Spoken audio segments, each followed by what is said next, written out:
The advice and opinions expressed by the host of Autism Live and her guests are meant solely as suggestion and should not be in any way construed as child-specific advice. The Center for Autism and Related Disorders advises working with a board-certified behavior analyst who has experience with autism before starting any intensive behavioral intervention. Any choices you make in determining your child's treatment are completely at your own discretion.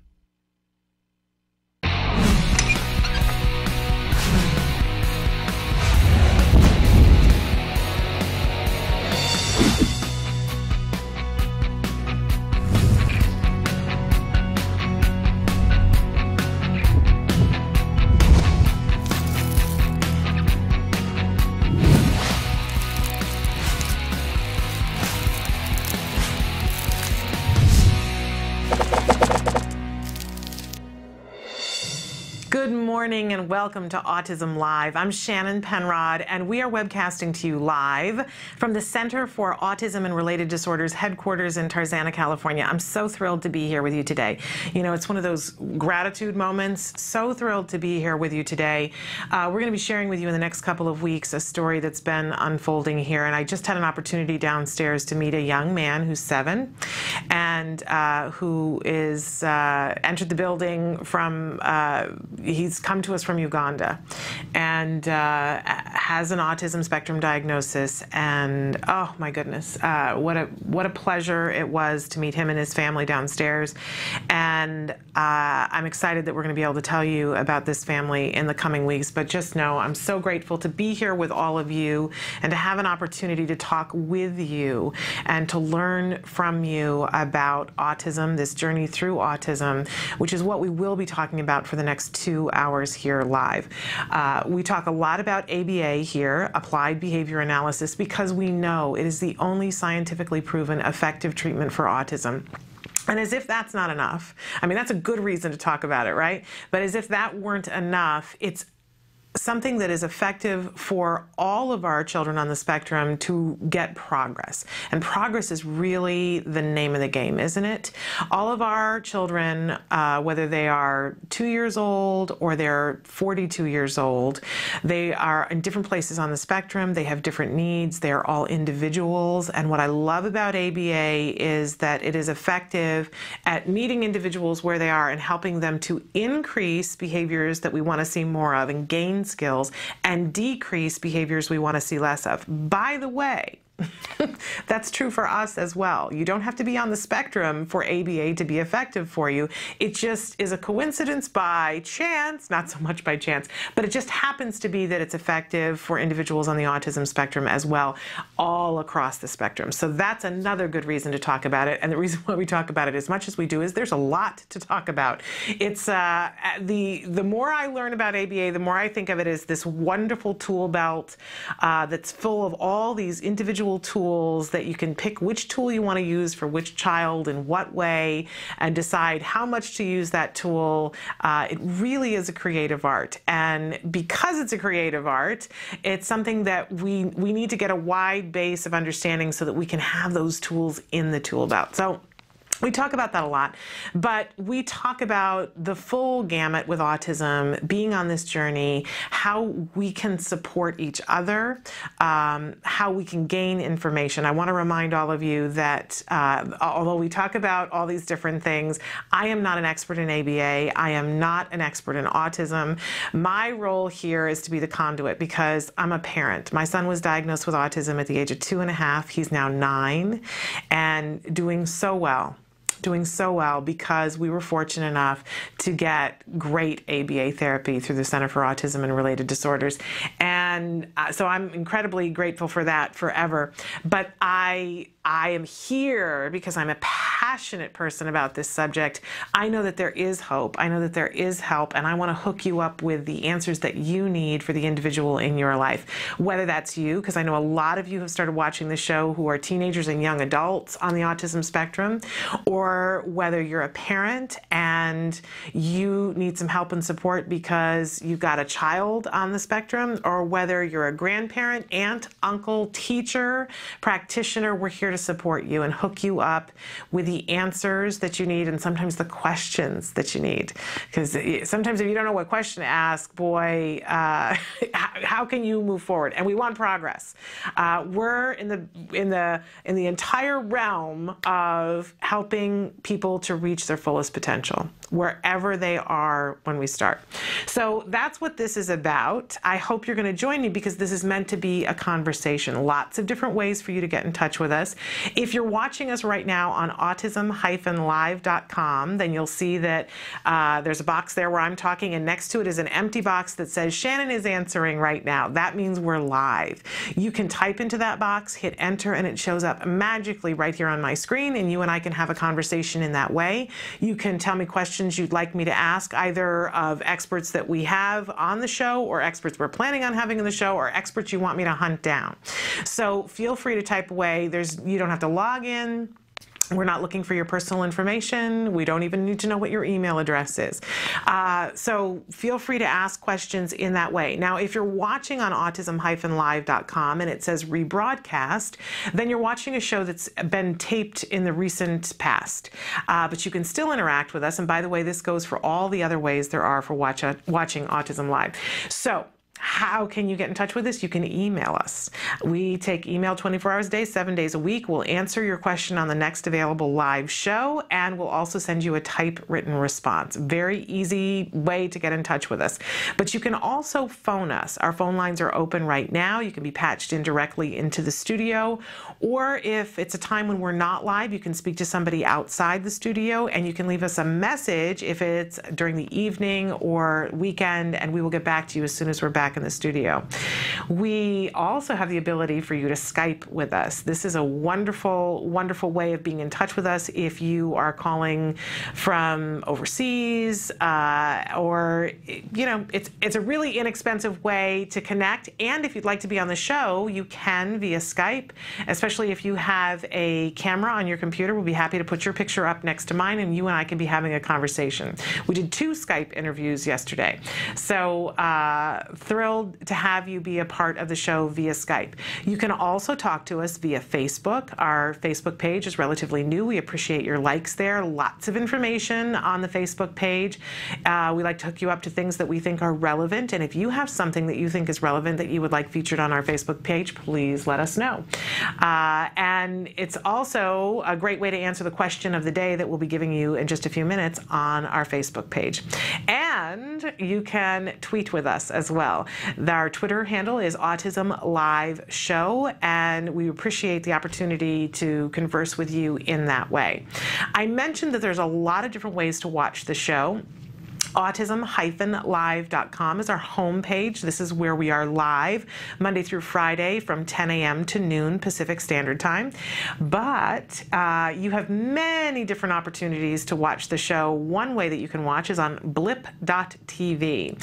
It's like having your own personal DVR for the show. You can go there and search specific topics, specific dates, and watch just a short amount if you want. You can pause, rewind, fast forward, leave comments, all of those different things, and get the information that you need.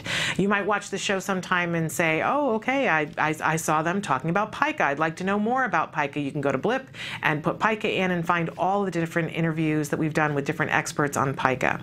By the way, you can also do that on our YouTube page. We have our own channel there, and you can search individual small topics, watch whole shows there. It's all free, and you also have the ability to share when you go to YouTube. We love that. More and more of you have been subscribing to our YouTube channel. We love that.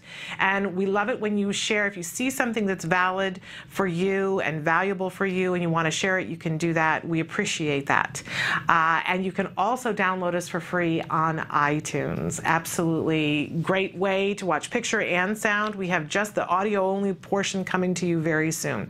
Absolutely free on iTunes. In fact, in all the different ways that we come to you, free information. We want to hook you up with the things that will help you on this journey. Let us know what that might be.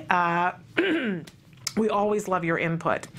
We like to start every morning with something that I fondly refer to as the jargon of the day. This is the time of day when we take one word, one phrase, one anagram, and put it under the microscope and try to figure out what in the hey nani nani are these experts talking about. It's so important on this journey that we make friends with the jargon. I know it's an entirely new language. When my son was diagnosed, I remember being so overwhelmed and somebody using a stream of words that sounded like a complete other language and me saying, really? Really? Am I really going to have to learn all this? But what I discovered along the way was that if I did exactly what we do with our children, take something in a bite-sized amount and learn it in a fun and interesting, hopefully interesting way, then over time, we do make friends with the jargon, and it helps us to be the best possible team member on our child's team. It's so frustrating. You guys know, you're sitting there at the meeting and somebody uses a word or a phrase and you don't know what it means, and if you ask them to define it, it stops the whole meeting, and then usually they give you more jargon to explain what the jargon was. We don't need to do that anymore. We're going to learn this and make friends with the jargon. So yesterday, our jargon term was extinction. And we talked a little bit about that yesterday. Today, our phrase is extinction burst. And yesterday, I was talking a little bit about best of times, worst of times. Well, that's what an extinction burst is. Best of times, worst of times. Let's take a look at what our actual definition is. Okay, an actual definition is an increase in the frequency of responding when an extinction procedure is initially implemented. All right. Not the worst definition, but not the most helpful. Okay, let's take a look at what a working definition is. A temporary spike or increase in a problem behavior that occurs when the behavior's source of reinforcement is initially removed or discontinued, i.e., the behavior gets worse before it gets better. All right, let's take this apart. We talked yesterday about extinction. And the fact that every behavior that we do, every behavior that our children will engage in, if they're going to do it again and again and again, it means there's some kind of paycheck for it. There's something that they're getting. There is some function of the behavior, something that happens as a result that is driving that behavior and keeping that behavior happening.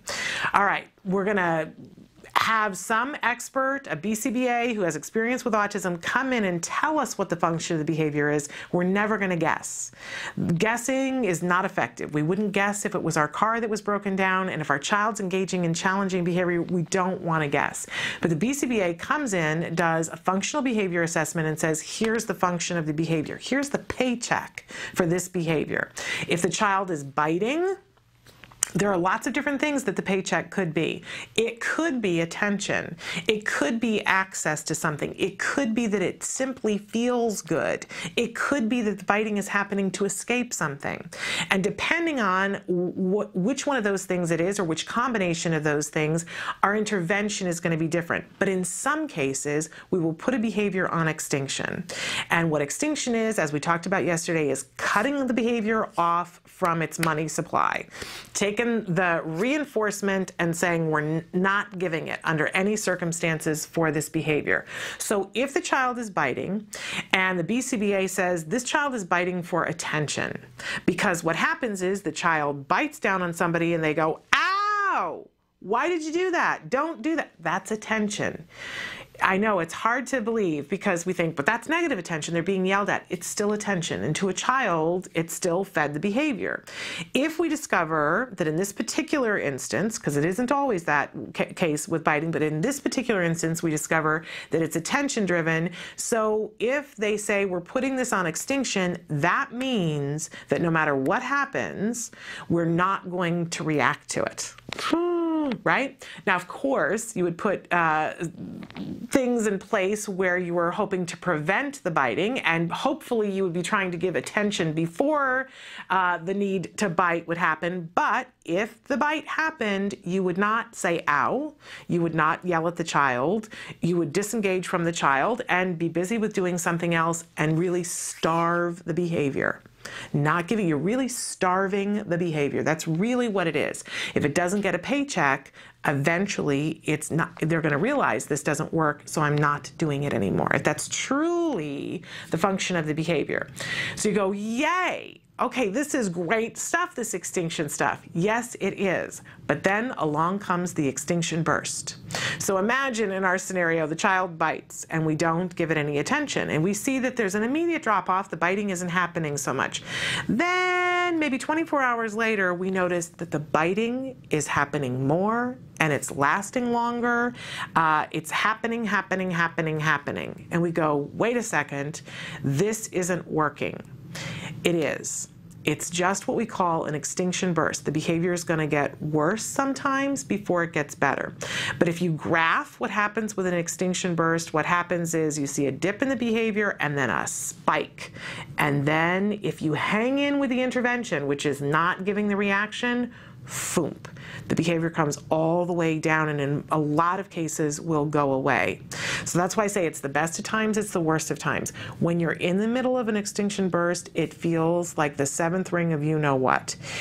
It is not fun, and your head starts to second guess and goes, wait a minute, this doesn't seem to be working because it seems so much worse.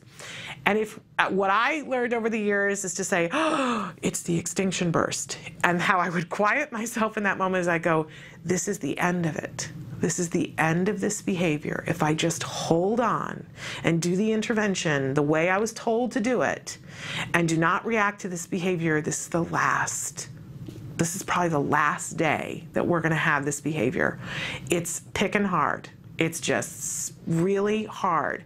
But recognizing that it's the extinction burst is really helpful in the moment. It's really helpful. I always like to think about, when people give birth, pain is not fun no matter what you're doing. But when people give birth, there is a realization of this is not going to last the rest of my life. I'm going to give birth to this child and the pain will be over. And so we don't panic as much. It's not pleasant, but we don't panic as much. Same thing with the extinction burst. It's not pleasant, but it's not going to last forever as long as you stick to the intervention. Now, what happens if, we've said that the child is biting, in this particular instance, our example, and we put it on extinction, and so we're not giving it any attention. Great. And the next day, the child's biting, and we're not paying it any attention until finally we get to the breaking point, and the child bites, and we give it attention. We go, stop doing that. I'm done with that. What have we done? We just reset the clock, and now we're going to have to go through another extinction burst in all likelihood. So important that we recognize it as thinking adults and go, oh, this is the extinction burst they were talking about. All right, I'm going to get my gratitude on and go, this is the end of it. This is the end of it, and this isn't going to happen again. The other good thing to know in an extinction burst is that when the extinction burst happens, it means you got it right. That is clearly the function of the behavior. Now, why does the extinction burst happen? We do this. You and I do this. I had in my master bathroom, the light switch wasn't working. Now, I was used to going to the light switch all the time, flicking the light switch and light came on. I wouldn't even think about it, right? I did the behavior and I got my paycheck. The light came on. And then one day it didn't work. And so I am a reasonably intelligent adult. You would think that until it was fixed, you would think that I would stop doing the light switch. But in fact, that's not what happened. What would happen is I would go to the light switch and turn it on. And even though I knew the light switch wasn't working, what would I do? I would stand there and flick it on and on like something miraculous was going to happen. And I knew it wasn't going to happen, but I still did it. It's human behavior. If we're used to something working, if it's been working for a long time, we don't give up on it without trying several times and going, wait a minute, but this worked before. But eventually I got used to, it took a really long time to get the light fixture fixed. And I got used to the fact that if I turned on the light switch, it wasn't going to turn on. So it is fixed now. And do you know, I walk in there all the time and I forget to turn on the light switch. If something doesn't get rewarded, we stop doing it. We literally do. So, but for a while, for a period of time, our brain goes, wait a minute, this has always worked before. That's what your child is doing in an extinction burst, going, wait a minute, I'm fairly sure this works. It worked for me before. I'm just going to check really hard. We have to breathe in that moment and not give in to what used to work for us, because really it wasn't working. Extinction burst. It's a great thing to know. It's an even greater thing to understand. And if you can identify it in the moment, when they tell you to put something on extinction, be prepared for it. Know that in all likelihood you're going to get an extinction burst, and breathe through it. And if you need extra support, ask for it. I know that doesn't always mean you get it, but ask for it. Because it doesn't hurt to ask. Okay, extinction burst, a really good thing to know and understand. All right, we always have a question of the day for you, and today's question of the day is kind of part and parcel with what we're talking about all this week. What do you wish the world knew about your child's challenging behavior? You know, so much in the last couple of weeks, it's really been brought home to me. You know, it's brought home to me all the time, but it seems particularly poignant in the last couple of weeks as I hear people talking about autism, how much the world at large doesn't understand what we're going through and what our children are going through. And that's hard because we have enough work to do as it is, right? Without having to educate all of them. But it is on our plate to educate the world about what our experience is with our children and what our children are going through, and help the world to be prepared for our kids. It's a service that we do for our kids to get the world ready. And I don't know about you, but especially when my child was in the middle of challenging behavior, I didn't like to talk about it. It was hard for me. It's still hard for me to talk about it, if I'm completely honest. But if I could do anything over again besides starting ABA therapy that much sooner, I would be more forthcoming about my child's challenging behavior and let people know what I was going through. And so I'm going to ask you today, for a couple of different reasons, to tell us about your child's challenging behavior and what you wish the world knew about it. In doing so, what you're going to do is unload it from yourself, which I think is important, but you're also going to let the other people who hear your answer, who are autism parents, know that they're not alone in this. So in that sense, it's like a big group hug. And it also hopefully will get to one or two people who don't have a child on the spectrum and raise awareness. So see how beneficial this can be if we talk about this. I know I've told you guys that a couple of weeks ago, my son, who has not had a tantrum, and I don't know when. I mean, it's been well over a year since my son has had anything even close to a tantrum. And a couple of weeks ago, he had a tantrum with a capital T, right? And it was at a party with a lot of friends and family who I would say were surprised. I mean, I was surprised. My husband was surprised. And I had to afterwards have a conversation with everyone, and I want to tell you that it was a really good thing that I did.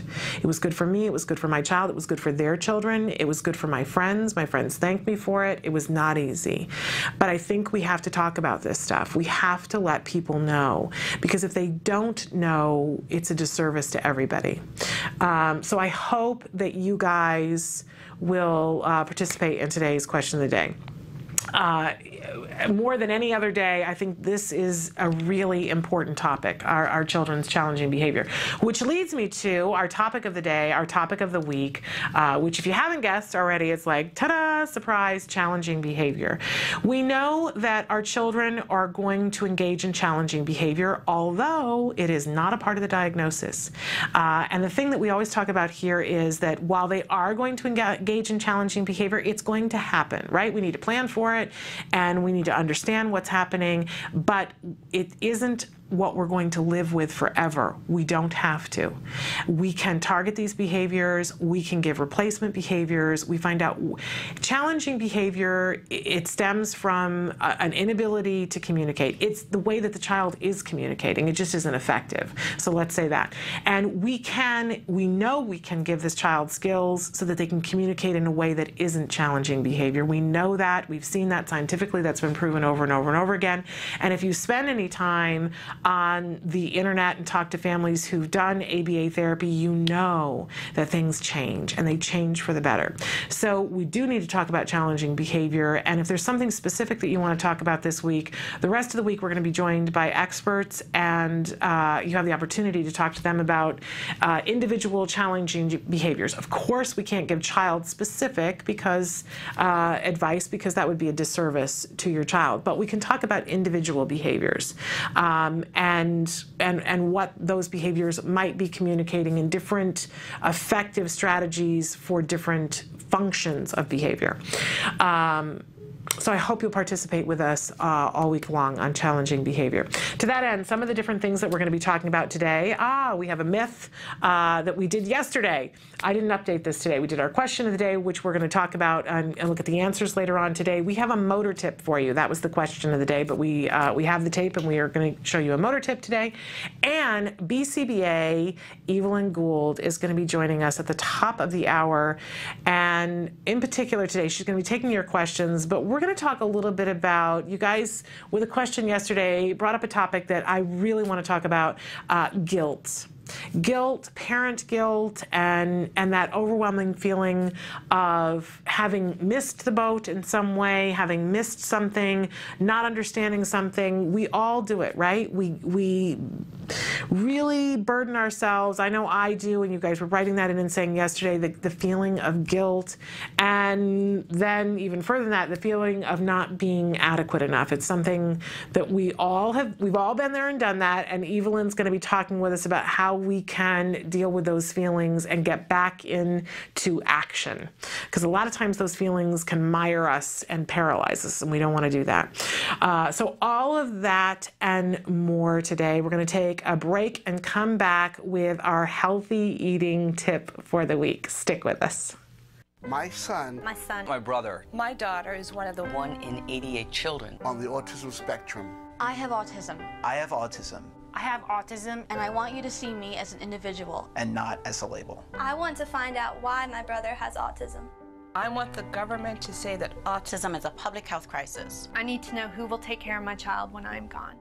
I want to know what treatments, what solutions are out there for my child. We need insurance reform in all 50 states. I want autism to be an unavoidable topic for those running for office this fall. I want my students to be safe in school.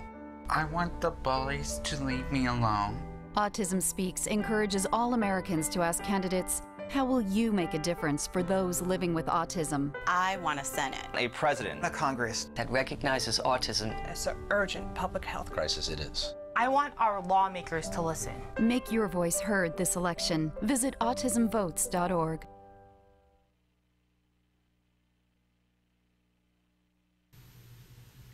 Welcome back to Autism Live. I just want to remind everybody that clip that we just showed from Autism Speaks, the 1 in 88, can't wait. That's a really important clip, and we're showing it here to you because we want you to see the clip, but more importantly, it's call to action. If you haven't already, I would urge you to visit www.autismvotes.org. Tomorrow on the show, actually, we're going to have Shelley Hendricks from Autism Votes with us, and they've put together this campaign, 1 in 88. They're hoping to get 1 million views on YouTube for this video. And they're not asking anybody to support a specific candidate. They're just saying we need for the candidates to be talking about autism. And I think we can all agree and support that, right? But until that video gets at least 1 million views, I don't know. I feel personally, and I know I've talked to Shelley about this, it's not going to get the attention that it needs in this election year. So you can today go to www.autismvotes.org. There is a link there that you can click the video and watch it, and you can watch it every day. And you can send it to your friends and family and say, could you do me a favor? Could you watch this video today? Could you watch it every day? It's 45 seconds, and they don't even actually have to watch it. But if they click it and it plays, it puts one more on that count, and we really want to get to 1 million views. There is a consensus among a lot of people that until that says 1 million views, we're not going to get anyone's attention and be at the table. And I think it's important, if 1 in 88, and we know that those numbers are old, and 1 in 54 boys, that's an awful lot of people. We need to be at the table. Certainly not saying it's the only topic that is of interest to anybody in this election year, but it should be one of the topics. I hope you'll agree, and I hope that you'll be spurred to action to go to that video and just click it. Just click it and watch it every day. It adds up. It really adds up. Okay, it is time for our healthy eating tip of the week. And you guys know I'm a big fan of eating seasonally. And it's so funny to me because I was in a conversation the other day with a group of moms, and everybody was saying, is there anybody else who just feels like, I don't know, like nothing tastes good right now. It just, my taste buds are off, and I just want to snack, and I don't know what's up with me.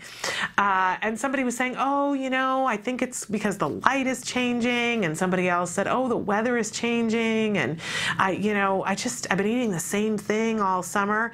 And I think what it all boiled down to, and I think this happens to most of us, is that our taste buds and our taste for, we like things that are fresh. I think we're built that way, and I think we should be built that way. And when the seasons change, it's time for us to change the staples in our diet, but it's also time to change the staples in our children's diet. And, we're always trying to find nutritional, fun ways of packing nutrition into something that a child will eat. And I know a lot of you have written in and said you've got lots of different dietary issues and things that your child will or will not eat. And texture is a big one, and color is a big one. But if your child is someone who, there are some kids who like to eat crunchy, and there's some kids who like to eat mash. And so today's tip is more about mash than about crunchy. Although you could take all of these things and make them crunchy as well. But for the bunch of you who say that your child likes to eat things more in a mash, this is the time of year to mash.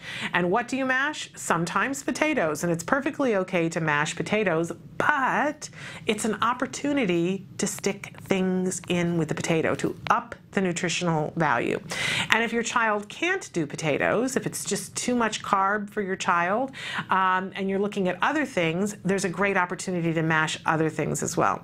So Matt, if we can show them this screen here, I have here mashed with a big question mark, because some of the different things that we mash in our house, and I have friends who mash these things, suggestion of potato with mix-ins. What are the things that your child really enjoys eating? And make them as healthy as possible. And you don't have to load it up with sour cream and butter, which may not be a good thing for a child. But there are other things that you could mix in with mashed potatoes.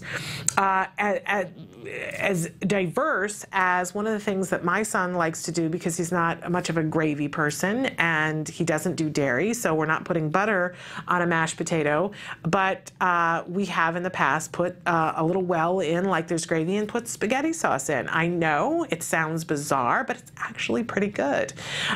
You could do a little bit of ketchup.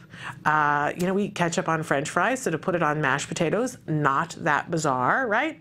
So what are the things? I know people who like to mix in bacon bits or other types of meat. There are all kinds of things that you can mix in with mashed potatoes. Think about what your child loves and enjoys, and I'm a big fan of let them play with it.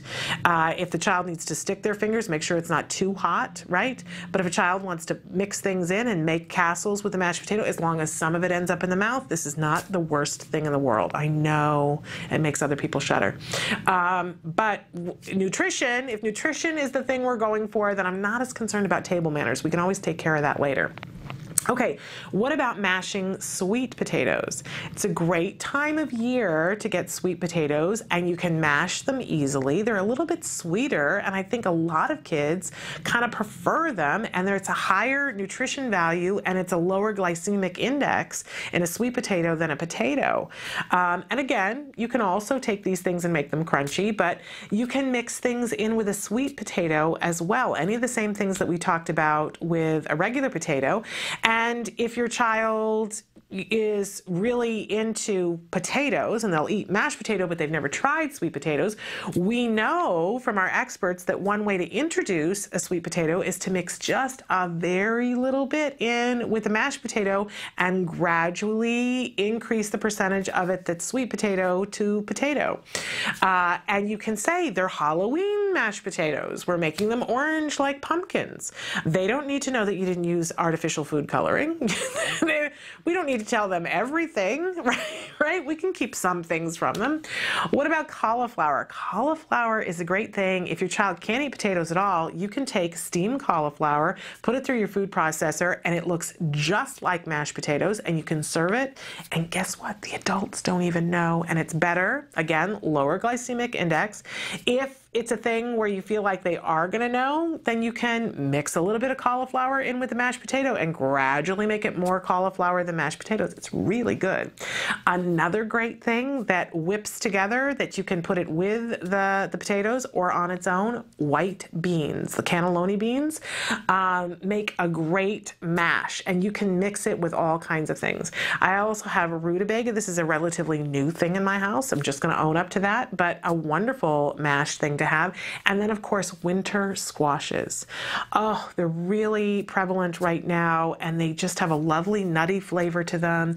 I'm talking about the delicata squashes and the acorn squashes, and they have those huge things that look like pumpkins that you can hollow it out like a pumpkin, stick the whole thing in the oven and stuff it full of soup if you want, or just cut it up into very cost effective, can I just tell you.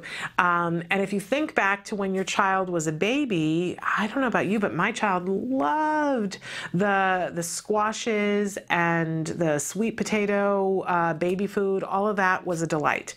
And sometimes when we go back to those early foods, we see that the child initially is probably going to turn their nose up. So you don't have to put a whole lot on the plate, but remember, we've said about this on the show before, that studies have shown that it really takes approximately 20 times of presenting a food before we can reasonably expect that our child is going to taste it and enjoy it. 20 times.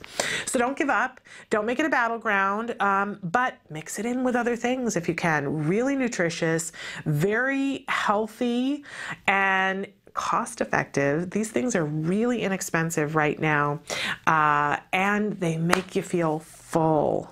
It's a wonderful thing. Okay, so mash it. Mash it, mash it, mash it. And again, you could make any of these crispy if you needed to, but mash is the thing of the day. All right, we're going to take a break, and when we come back, we have our motor tip for the week. Stick with us.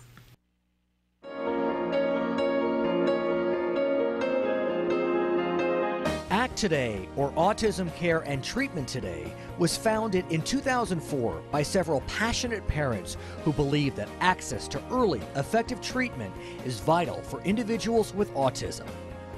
Together with Dr. Doreen Graham-Pache, the world's leading provider of therapy for autism, this group created ACT Today to do just as the name implies, take action immediately to treat autism spectrum disorders. A lot of families and parents and even physicians don't yet accept the fact that we are recovering children with autism. In 2006, inspired by her struggle to get treatment for her young son Wyatt, television producer and author Nancy Alspaugh Jackson and her husband Reed hosted a backyard benefit for the foundation called Denim and Diamonds for Autism. Tens of thousands of dollars were raised, and in 2008, Alspaugh Jackson took the helm of ACT Today as executive director. This country has to come together to save a generation of children. With a dedicated board of directors, a small but committed staff called the A-Team, as in autism, ACT Today is making a huge difference in the lives of children across the country. grants that fund programs for behavior therapy, special needs schools, and summer camps, medical needs like diagnostic tests and special diets, basic safety equipment such as helmets for children who repetitively bang their heads, and fencing for those who wander, assisted technologies and assistance dogs. Hi, my name is Max, and I love my iPad too. It's so great. I can take photos. In 2010, ACT for Military Families became the first national campaign to benefit military children with autism. I'm Joe Montaigne. As a father of a daughter with autism, I know the challenges that brings. ACT Today continues to educate and raise national awareness on the need for early and intensive intervention for an epidemic that affects at least 1 in 110 children. I called on November 1st, and I'm like, how am I going to get notified? How are you going to let me know? And they ended up looking, and they informed me that he had received the grant, which was like a blessing from above. ACT Today, fulfilling its mission of helping families with autism, one child at a time. Welcome back to Autism Live. From time to time, we talk about motor skills. And big array of different things there. We're gross motor, the big muscles, fine motor, the hand and finger skills, oral motor, being able to move the muscles around your mouth to be able to articulate words and sounds, and also visual motor, being able to move your eyes and focus them in a way that's productive. But today I want to talk about a gross motor skill, catching a ball. And, you know, it's easy to poo-poo that and say, oh, well, catching a ball, if my child, I want my child to be able to catch a ball, but if my child isn't able to catch a ball, you know, if I were going to put a bunch of skills and rate what's important to me, I probably wouldn't put catching a ball huge on the list unless I'm a big sports fanatic, except that being able to catch a ball is a social thing for children at school. It is, and while it's still in the motor category, it is a social thing. There is, I mean, you know, we've all seen or been a part of the experience when people are picking teams and who's last. There is a social component to being able to physically do some of these skills. And so it is important to our kids. It's going to help them to be able to connect with other kids on the playground and have more opportunities to be better at social. Yeah, by the time people go off to college, maybe their ability to catch a ball isn't as important, but for self-esteem, getting that young person to that point, it absolutely is. And that goes for our kids on the autism spectrum too. I know a lot of people think, oh, our kids don't notice when other kids don't play with them, but I think they do. I think that they do notice that. And anytime we can give a child a skill that they can be proud of and that they can see immediate results, there's a benefit to it, beside all the other things. But so catching a ball, a pretty important skill. But it can be very frustrating for parents, can't it? Because you have a child and you're working on so many other things, and then you take a little bit of time to go outside and to do something with a ball, and the skills aren't there. And the skills aren't there for a lot of different reasons. And this is not the case with all of our kids on the spectrum, right? There are some kids who are fine with catching a ball, but a lot of our kids, I think overwhelmingly, our kids need some help and support with catching a ball. It puts together a lot of really difficult things, not the least of which is keeping their eyes at a place where they can focus on and catch the ball. If eye contact has been hard, then keeping their eyes on the ball, it's not unlikely that that could also be a difficult thing. So a couple of things that we want to keep in mind when we're teaching a child on the spectrum how to catch a ball. And by the way, these things are important to keep in mind with any child who's having difficulty with this skill, whether they're on the spectrum or not. So we've got some tips here for you. The first one being that we're going to change our expectations, and we're not going to go out and throw a ball immediately at a child and have an expectation that they're going to catch it. We're not going to start there. We're going to start by rolling a ball. If you stop and think about it, if we were going to take a 6-month-old baby and we were going to teach them how to catch a ball, we would never throw the ball directly at their face, right? Our expectation would not be that they could catch it. And a lot of times, even though our kids look older, their skill set may not, with that kind of a thing, may not be any further than a 6-month-old. And with even a 1-year-old, we would sit on the floor and roll a ball backward and forward. Why? Because we want to set them up for success, and because we want them to get to the part where they're reinforced by the ball. Initially, we're going to have to pair other things with it, but if it's a pleasant experience and something that we're sharing, that's a really important thing. So we start with rolling a ball, and we see here there's a therapist who's literally, it's just a short clip of showing there's a much older child, but there's nothing wrong with starting with rolling a ball. With a very small child or a child who has attention issues, we might even sit on the floor and roll the ball back and forth. Can I tell you, when I was in graduate school, I know this is frightening that I'm even going to admit this, but I got a MFA in theater and acting, and one of the things that we had to do was learn how to juggle. And a guy from Barnum and Bailey came to teach a bunch of grown adults how to juggle, and we did not start with balls in the air. Oh no, we all started on the floor rolling balls back and forth. That's how we began juggling. So there's nothing wrong with starting at that point. And the guy from Barnum and Bailey said, this is how we teach everyone how to juggle. Okay, we're not teaching juggling to our children yet, but start with a rolling ball. Okay, another important thing for us to do is to vary the size of the ball, but we usually want to start with a larger ball and work smaller. We featured it on last year's toy special. They have great balls. I think they're called O balls, and what it is like it looks like a mesh ball that's hard. It has a bunch of O's cut out into it. So there's lots of places to hook your fingers. We want to start with a bigger ball, a big enough ball, so that the child isn't intimidated by it. When a small ball comes at you, sometimes it looks faster. There's a visual element to that. So usually we want to start with a bigger ball, and it's harder to get past us, right? But you want to keep it a ball that stays at a friendly size for the child, you know, depending on what the child, how they perceive things. So if you get a big ball and it seems a little overwhelming, then start a little bit smaller. But that O ball is great because it encourages the catching motion, and we constantly want to be encouraging the child to put their hands on the ball.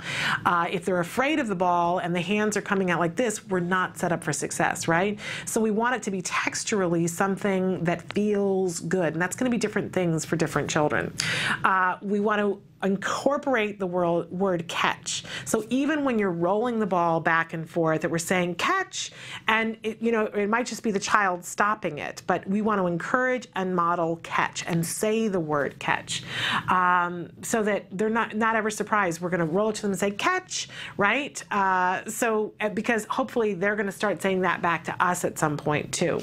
It's part of the social part of rolling the ball. We're going to encourage for them to stick their hands out. We're going to model that, and we're going to encourage that and reinforce that. We're going to reward approximations. So if a child gets their hands on the ball but doesn't actually catch, we're going to reinforce that to begin with. We can always make it a little bit harder to get the reinforcement later on, but we're going to be really on it about making sure that they're reinforced for those approximations. And of course, we're going to reinforce victories. Now, I mentioned that we start with the rolling of the ball, but eventually we're going to move forward and hope to get to the point where we're catching the ball. So we're going to go from rolling to bouncing the ball and having the child catch it. So you see here the therapist, and you see the child's extended arms, and look, and then they get to bounce it back, and we reinforce that approximation. Did he get it perfect? No, because we want to get it to the point where it's one bounce, but it's still a great job. But I loved those extended arms.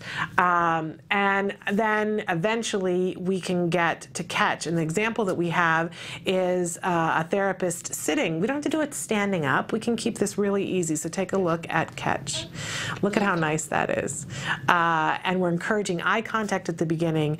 If we work slowly, and you notice that all of the children were smiling in these scenarios, we need to make sure it's fun. It's got to be fun, and until it's fun, we have to heap the reinforcement on it so that we can get to the point where they're smiling just about catching the ball. It is a wonderful skill to give a child, not just for the motor capability, but also for the social aspect of it. Please work on catching a ball, and you can find this lesson and more lessons in the skills program. You can go to www.skillsglobal.com to find out more about skills. We're going to take a break, and we're going to come back and look at your answers to the question of the day. Stick with us.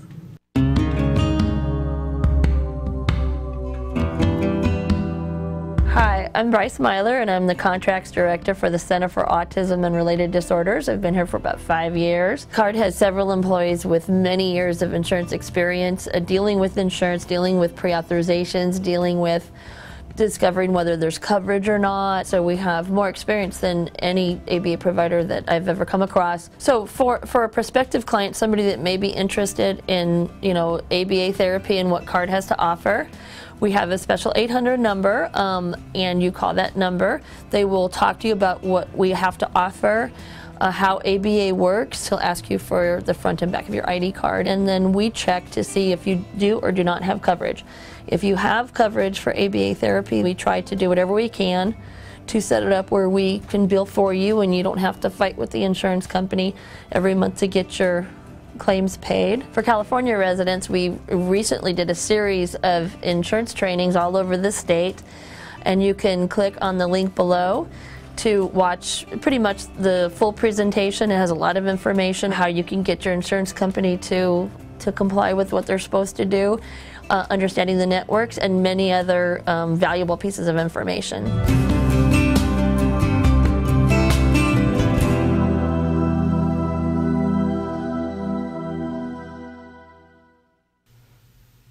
Welcome back to Autism Live. It's that time of day when we take a look at your answers to the question of the day, and I'm so thrilled that so many of you have written in. Our question today was, what do you wish the world knew about your child's challenging behavior? And we won't have time to read all of them, but I want to read some of these because they're really amazing. Somebody who wrote in and said that my boy isn't weird or strange. He just thinks differently, just like his daddy. Gotta love that. Another person that says that picking on him makes him flip out. So please don't bully him because he may cause you some pain, and when it happens, he won't remember much of what he did. It is amazing to me that children, typically developing children, especially in today's society, I don't remember it being like this when I was a kid. I have to be honest with you, but there just seems to be something that is not kind, that there's an expectation that even good kids who've been raised properly feel like they need to be unkind, or that it makes them cool to pick on someone else.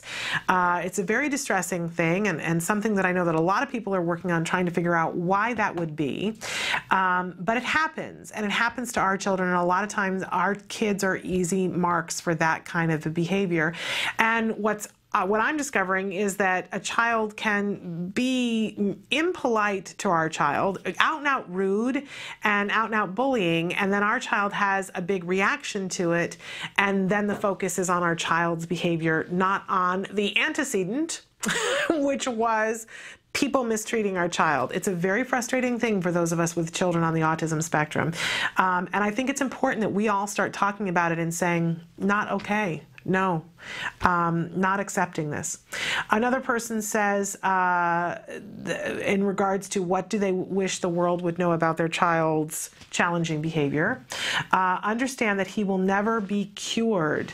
No matter how much social interaction you think he should try, he will always be autistic. Oh, and if I said it once, I have said it 1,000 times. He doesn't get jokes. You're just making him mad. You know, and I think, you know, the word cure, it's a word that I think most of us don't use with autism. And I think that words are powerful. But understanding that if the world could understand that our kids are always going to see the world differently, and which is what I think that this parent is saying, they're always going to see the world differently. But I do think that we don't ever give up. And while social interaction is really hard, and heaven knows there have been times when I've said, that's it, we're going to move someplace where we don't ever interact with anybody. And, you know, I laugh, but there have been times in my life when I've been serious about it and said, it's too hard. It's just too hard. But we can't do that. We can't do that. We can't do that for our kids, and we can't do that for the other children. They need to learn how to socially interact with our children. They do. And we can't let them escape that. It isn't good for them. So I think that it's really important that we accept our children the way they are, but to continue to give them opportunities, even when it's hard on us. Another person who says, if my understood, he would not do it. It's such a simple thing. But you know, I mentioned that earlier we were downstairs and meeting a young man who's come to us from Uganda, 7 years old, with an autism diagnosis, and his uncle was explaining that in Uganda, this child has been beaten because he wanders. We experienced that already with him this morning, that he elopes and he goes places, and that he has done that at home in Uganda and wandered into shops, and he doesn't understand when a possession belongs to him and when it belongs to somebody else. He picks things up, and that it has been misunderstood in his village, and that he has been accused of being a thief, and the parents have tried to explain that that's not the case, and the parents have been accused of raising him to be a thief, and that that the child has been beaten by people in his community. It's devastating to think about, and hopefully we don't have that here in the United States, but we do have situations where a child will do something, and people who should know better, who should understand that that's happening, not because the child wants to do that, but because the child isn't able at this point in time to do anything different. The compassion isn't always there, is it? It's very difficult. Another person who said, my son is probably more intelligent than the doctors who diagnosed him. He just displays what he knows differently. Love that. Love that. Another person who says that unless your house is on fire and you're having a heart attack or some other emergency or similar magnitude arises, I will ask you to please wait a moment while I attend to my child's needs, because he can't wait like you can. I want to be friends with you. I think that's lovely. I have said recently to people, I'm just not as patient as I used to be with other people's stuff. Because I think to myself, I'm sure you have stuff. You have stuff. But I have stuff too. And if you can't be patient with my stuff, then I'm not going to be patient with your stuff. It's a lot when you've got a child with autism. Another person who says that my daughter is not being rude or ignoring you. She just can't verbalize like you and I. She really is the sweetest, funniest kid. And yes, a biggie, if you know one child with autism, you know one child with autism. Every child is different. Every child needs different accommodations to get the most out of life. Autism is not explained in one book written 10 years ago. So learn from the kids, not from the books. Oh, and I did nothing to cause my child's autism, so don't try to play the blame game, excuse me. Life happens. Love it. You're unloading it. It's good. We say these things and we can let go of them then. It's important stuff. Another person who says he sees things differently and does not react towards social stimulus as others do.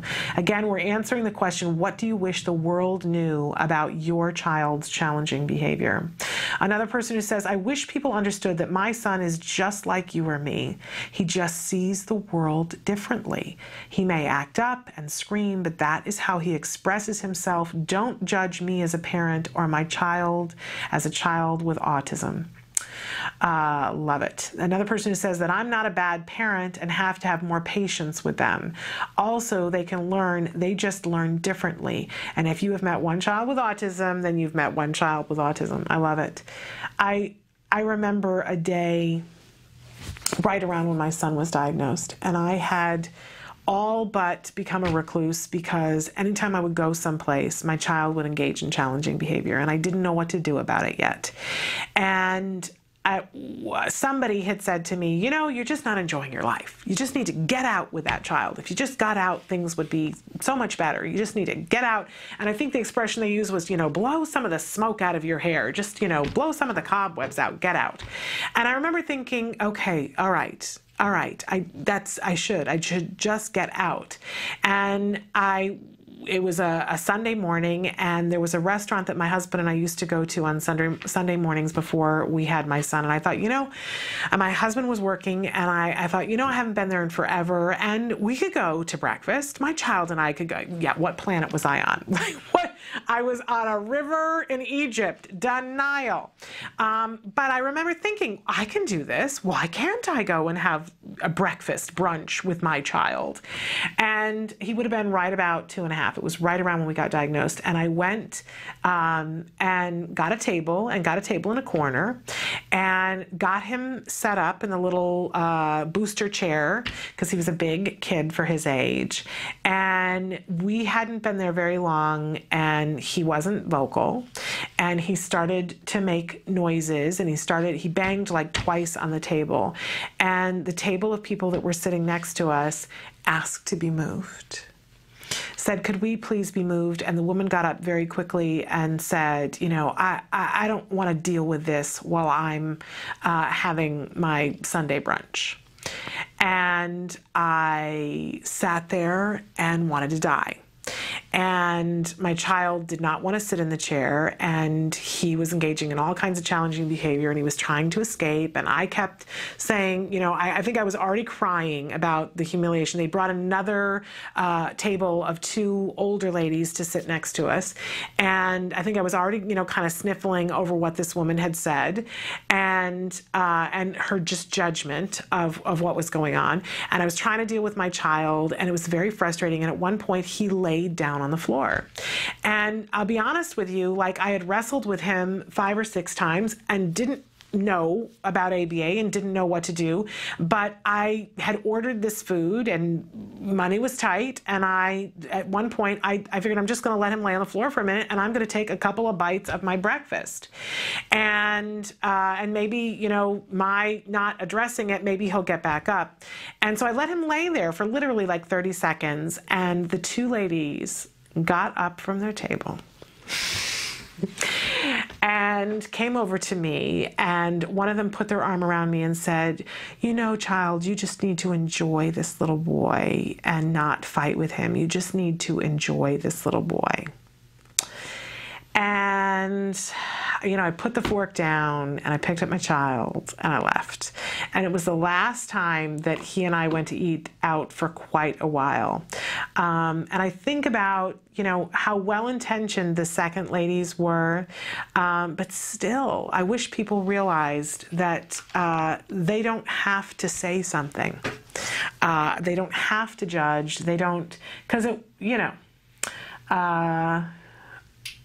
it was a low point for me parenting. I thought, oh, well, clearly it's all me. The first people thought that I wasn't disciplining him enough. The second people felt that I wasn't enjoying him. It didn't add to my day, you know, in a pleasant way. Difficult stuff.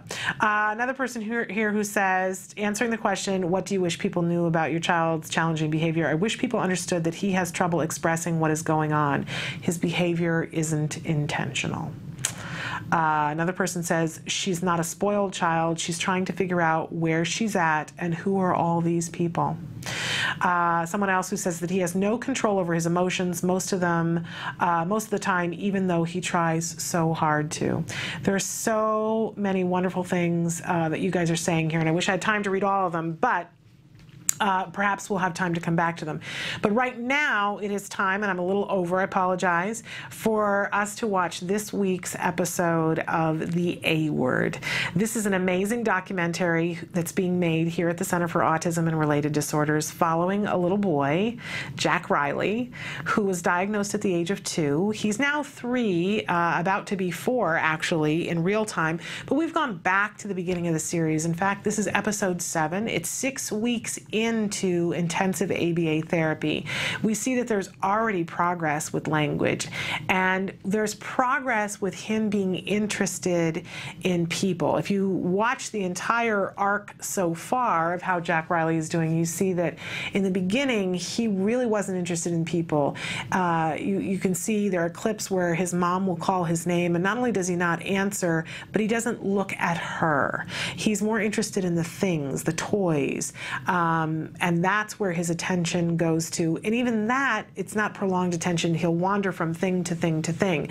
But already we're beginning to see that with reinforcement, regular reinforcement for the kinds of behaviors that they want to see, Jack Riley is starting to be more interested in people and interacting with people with things. This is a really important step, and that his language is really coming along leaps and bounds. So take a look. This is The A Word.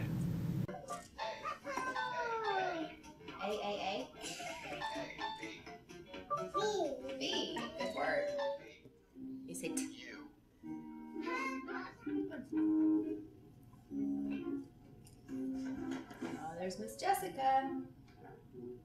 Hello. Hi. Say hi. What do you see? What is it? What's that? Giraffe. He's getting really good at it. What's that guy? Who's this guy? We have this one program called NVI, which is non-vocal imitation. So he basically has to imitate whatever we do. So we were working on object manipulation, and then Tuesday I tried doing more gross motor things like clapping hands or standing or jumping, and he was able to imitate all of those. Ready? Do this! Yay! Very good! Okay, here you go. Who's hiding now? Me? Do this! Good job! Okay, here you go. Okay, let's do another one.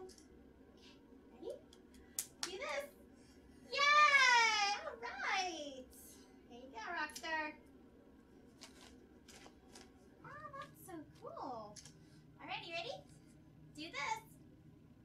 Good job. Very good. So that was actually a fine motor action with a touch nose. Oh, yeah. How did that happen? You want more? You want more of this?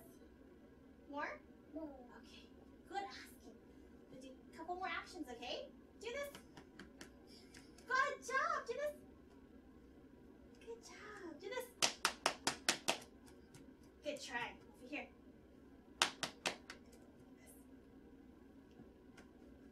Can you try? Do this. There you go. All right. Here you go. He's been doing a lot more on his own, even just when I attempt him by just holding the object, not necessarily asking him to imitate more. Cat, that's right. He does do it on his own now, which is really cool.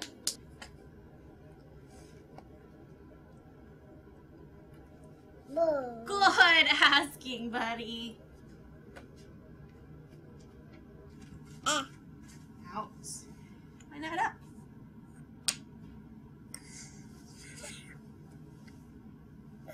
That one's up. Oh, there you go. See?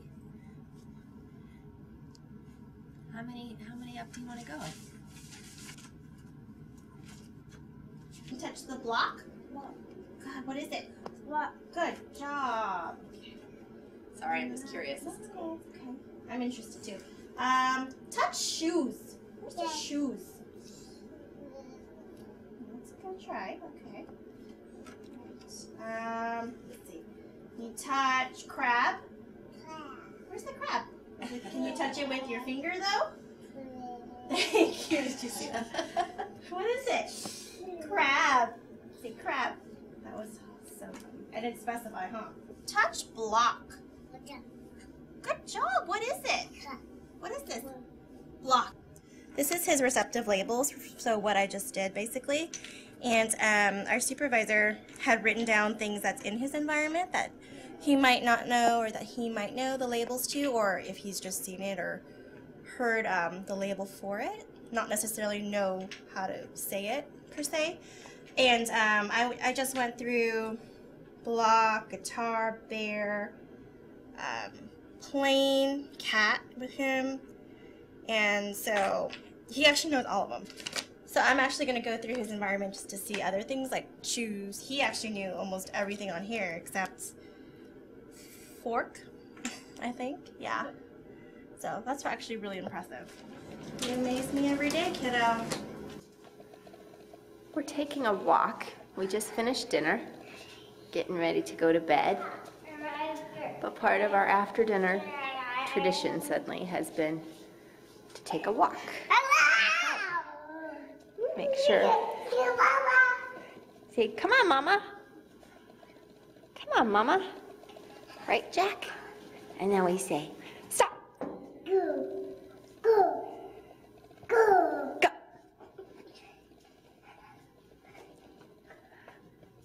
Stop. Go. Go. Go. So we're practicing our stops and goes. Stop. Go. Go. Good stopping. Go. Stop. Go. Good stopping, Jack. Stop. Go. Go. Good stopping. Good job, love. Look at me. Say bye-bye. Bye-bye. That is the A Word. This is an amazing documentary, ongoing documentary being made by the Center for Autism and Related Disorders. You can watch their YouTube page and catch all of the episodes. There's more than a year of progress to be watched. And if you want to see the arc of ABA, I just think this is an invaluable way to see it. You know, every child is different. And everybody's ability to learn and the way in which they learn and the skill set that they come with is different. But I do think that being able to see a skill develop, any skill develop, educates you and helps you to gain patience while your child is gaining a skill. Because taking that small amount, what we see, you know, here even in this last part of the video when she was walking with him and at first she was holding on and he was saying go, go, and then she said stop. And he wanted to go, but she held onto his hand and she stopped. And then she would say go and they would go again. You can see in just a couple of minutes, then she was able to say to him stop, and he kind of stopped and she rewarded the approximation, right? Because you got to start somewhere. But then she very quickly said go, so he got to go again. And within a couple of minutes, she's saying to him stop, and he stopped. Now, is he going to get it from this one lesson? No. No way, Jose. This is not going to happen in one lesson.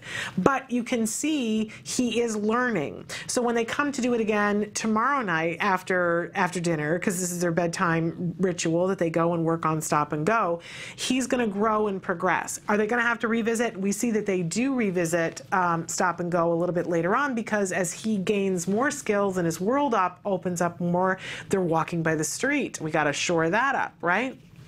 So, but just, I think it's so important to see how quickly we can affect change and have them begin to learn. I want to go back to the beginning of the video when they were doing the NVI, the non-vocal imitation, which is a very early skill that is taught to children who are very young. And if you think about it, imagine all the different things that you can teach if a child can imitate something that you're going to do. Imagine that you're going to teach a child how to crochet. You need to be able to say, do do this and have the child do it, right? If you're going to teach them how to do something on the computer, do this and have them do it. All kinds of things that you're going to want to teach later on in life, but in the beginning, a child has to be able to imitate an action that somebody is doing. So we start very simply with things like, you know, touching your nose and touching your head and, you know, do this and do that and, you know, touch the table, whatever it is. And what you see in that moment, what I love about this clip is that you see a little boy who clearly is getting good ABA because he wants to get to the reinforcement. So she says, do this, and then she does something. And it might be do this, and she pats her head. And you see, as soon as he says do this, he wants to do whatever it is because he knows the reinforcement is coming. Now, to the point where he doesn't always listen. And I think sometimes as a parent you go, well, is he really learning? Yes, because we don't give the reinforcement until he does the actual thing. And there's a moment, and we have to be very strict about that, right? We have to pay attention, especially when they're not, but we always have to pay attention. There's a moment there when she pats her thighs, and she, you know, she's done a bunch of things and she says, do this, and he's doing it, but each time it's like he's starting to do something before he knows what she's doing, right? And then when it's time to pat his thighs, he pats his belly instead. And you notice that she doesn't say to him, no, I said do this. She just reaches over and prompts him. So she says do this, and she does it to herself, and then she does it, you know, hand over hand to him. It's a physical prompt that she's doing for him. And then she says, do this, and he does it. Because in that moment, he's learning how to imitate that behavior. It's so important that we remember what it is that we're teaching. I do this, you do that. And that we don't get emotional about the fact that they didn't do it one time. That's not going to help us to teach the moment. But guiding him and saying, do this, and then he knows exactly what to do. This is a little boy who wants to get to the reinforcement. And the reinforcement is the phone. Oh, these things are so powerful. These devices are so powerful because our kids want them. And when we set up clear circumstances and say, well, in order to get it, you have to do this, they're willing to, even when it's hard. If we had tried 7 weeks ago and said to Jack Riley, do this, and not offered him some form of reinforcement, he wouldn't have done it. And more importantly, he wouldn't have wanted to do it. But he wants to do it because he's going to get the phone. The byproduct is, though, that he learns. If we keep doing it this way over time, he begins to learn. When she says this and I do this, good things happen. I want to do this. And then we get into compliance. I mean, this child wants to learn, and we see he turns into a sponge. And do they always have to give him the phone? No, they gradually will fade the phone out so that it's not there and that he's just being praised. You notice that each time she gives him the phone, she's saying, good job. She's linking the praise with the phone, and she'll fade the phone out, and then she'll just praise him, and eventually will fade the praise out as well. So that, you know, by the time he goes to kindergarten and the teacher says, do this, he does it, and nobody has to say, Jack Riley, good job. He's just excited about the fact that he's doing the same thing that everybody else is doing. It's a lot of work. It's a lot of work, but there is nothing that's more worth it. There just isn't. And I've been able to see the arc of ABA with my son to get to the point where we are now, because I remember when he was that age, and to think where we are now, it's just overwhelming to me. I'm so excited for this family, for where they're going to be down the road. I know it's hard for them because when you're in it, you don't know. But I've been there. I've lived that. It's incredible. It's so worth it to do this kind of work. All right, I'm all emotional now. We have to take a break, and it's time to bring in Evelyn Gould, BCBA, Board Certified Behavior Analyst. We're going to be taking your questions, but also we're going to take on the subject of guilt today. Parental guilt, because we all have that backpack, right? It's the one thing that's always packed when it's time to go outside the door. The parental guilt backpack, and we're going to see if we can't lighten that load a little bit or shift it so that we can keep doing what we need to do.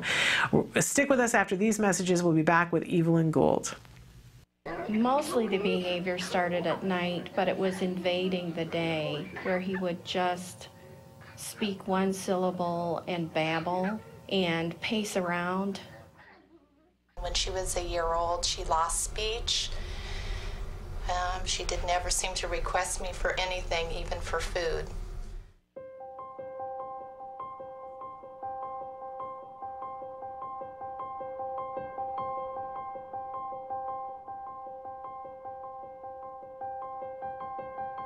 He told me over the phone that I should just put her in an institution. I was devastated. What's an institution? A hospital. Yeah, isn't that nice?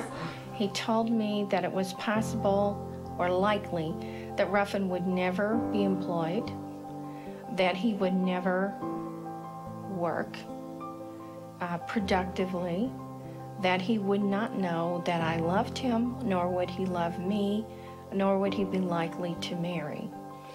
There's a 50% chance that he won't be able to talk at all, but if he does talk, he will only be able to, you know, make simple desire requests. I want, things like that. And probably by the time he was 10, he'd be in a home. Doreen told me that he would recover, and Doreen told me that he would go to regular kindergarten. I really have a very normal kid now, and lots of normal worries, but not extraordinary ones.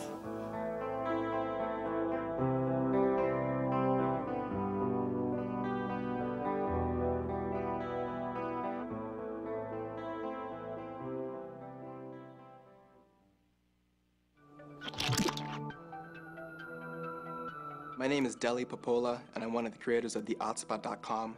TheAutspot.com is an online support system for families and specialists who are affected by autism across the whole world. Share inspirational stories, find resources in their area. Hope you can join.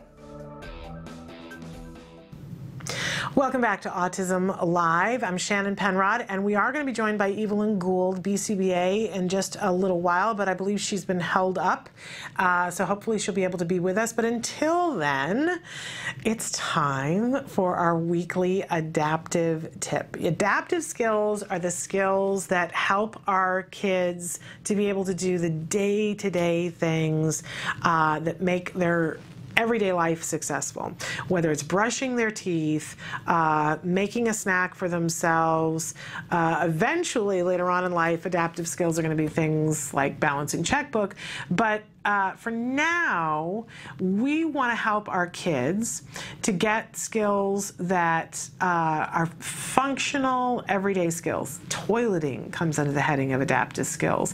Dressing themselves, brushing their hair, taking a shower, being able to bathe themselves, brushing their teeth. I may have said that one already.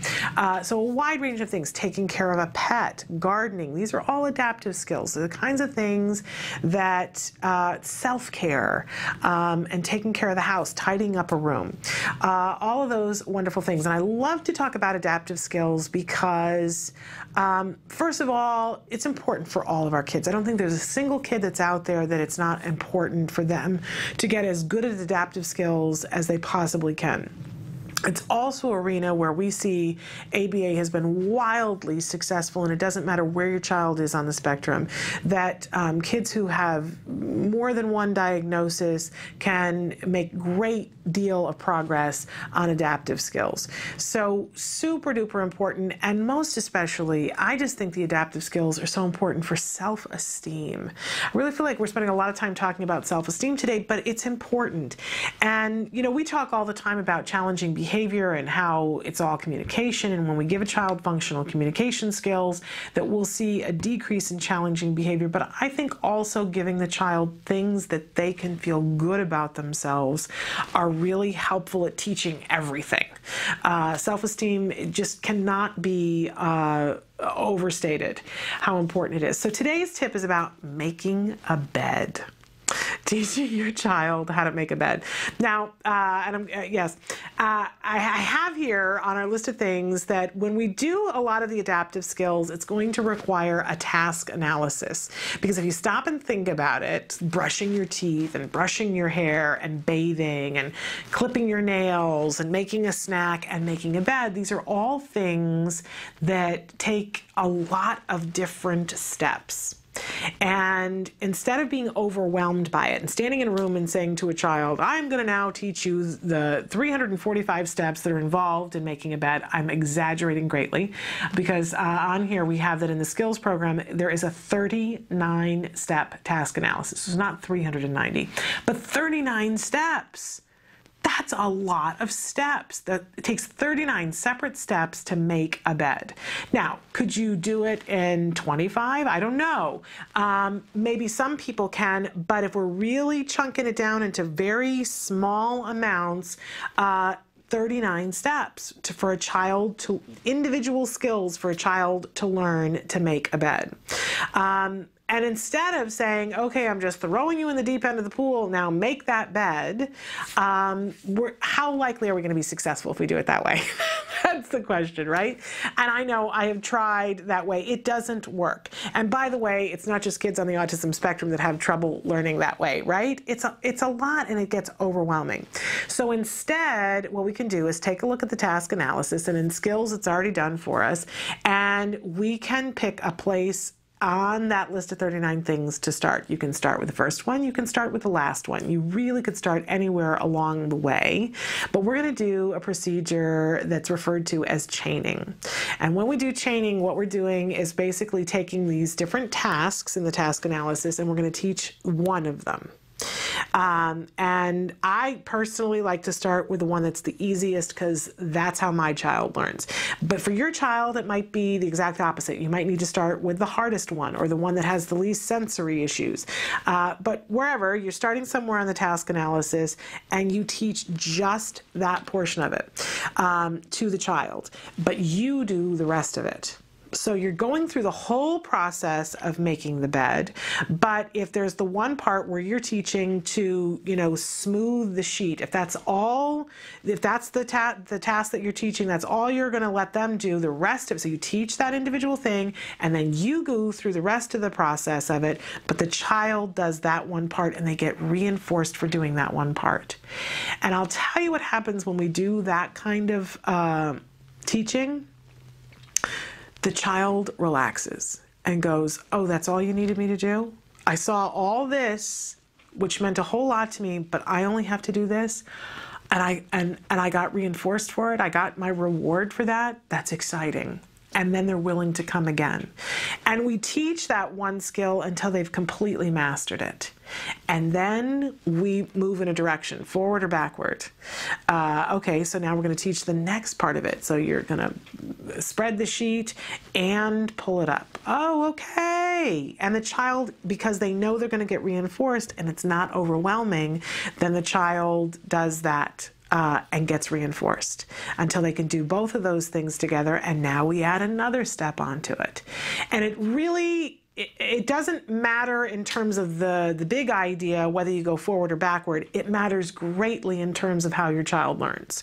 So I don't want to say, oh, it doesn't matter at all, but find the way that is the most conducive for your child. Some other things to keep in mind when you're teaching how to make a bed is to vary the sheets and the pillows so that we're not just learning it in one way. And even if you have the opportunity to do it with different size beds and different rooms, sometimes a twin bed is up against the wall and it presents certain problems in terms of making it where when it's in the middle of the room and you can get at all sides, there are different issues. So we just want to make sure that we're planning for generalization in the beginning so that a child can make every bed, not just this particular bed. Really giving them the opportunity, having it be different sheets. We don't want to set our child up to be inflexible.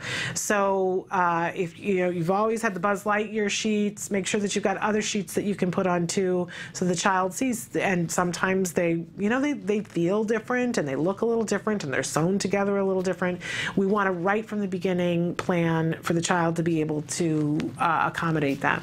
And one of the greatest things that we we consider is making a visual schedule, because especially when there's this many steps in a row, whether it's taking a picture of the different steps or doing a drawing with them and having it there so that they can look at it.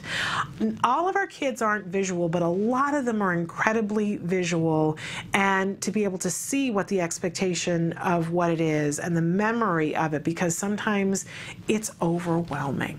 So a visual schedule, you can get really creative with it, that it can be around a clock, all the different things, and you can just point to the ones that your child wants. I've seen some people do some amazing things. It depends on how creative you are. But it doesn't have to be something that overwhelms you to make the visual schedule. It can be as easy as, you know, take pictures of you making the bed or your child doing one step and go to the 1 hour photo and having them lay out on the bed. Here, now we're going to do this, and then you're going to do this, and remember you're going to do this, reinforcement. And of course you would fade that visual schedule over time, but it can be something that can prevent being overwhelmed.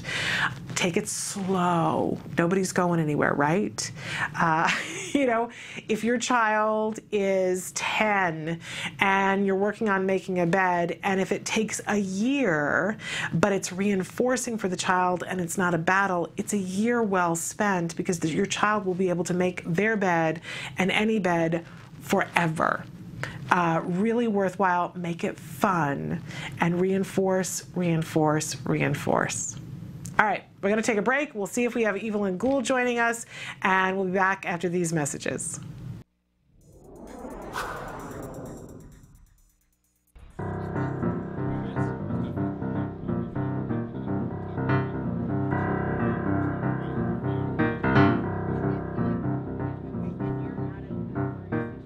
Today has partnered with Cox Communications to bring Inclusion Films to San Diego.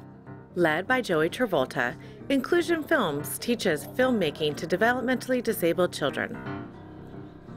It's a practical film camp where we take them through the process of making a film. And each group, we split them into 3 groups, and they're each responsible for making a short film together as a group. How many people like animation in this group? This is a wonderful opportunity for children to build their self-confidence, to develop new friendships, and it's also an opportunity for their siblings to come and to enjoy the company of other peers in this really wonderful, fun setting. Okay, so you know what time it is?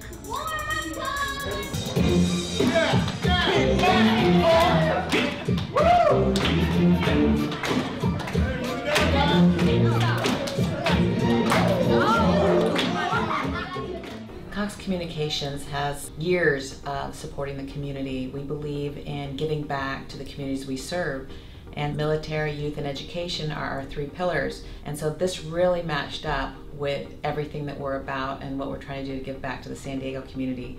And so we were thrilled to meet up with Act Today and Inclusion Films and to have this wonderful synergy. 3 organizations really trying to move towards a common cause. Oh, are we ready? There you go, got it. Okay, you'll be talking to me, okay? So tell me your name, say my name is. In the past, we've done the Junior Apprentice, which was a takeoff on The Apprentice, the Really Late Show, which is a takeoff on The Tonight Show. And this year, we're doing a combination of 60 Minutes and Entertainment Tonight called 30 Minutes Tonight.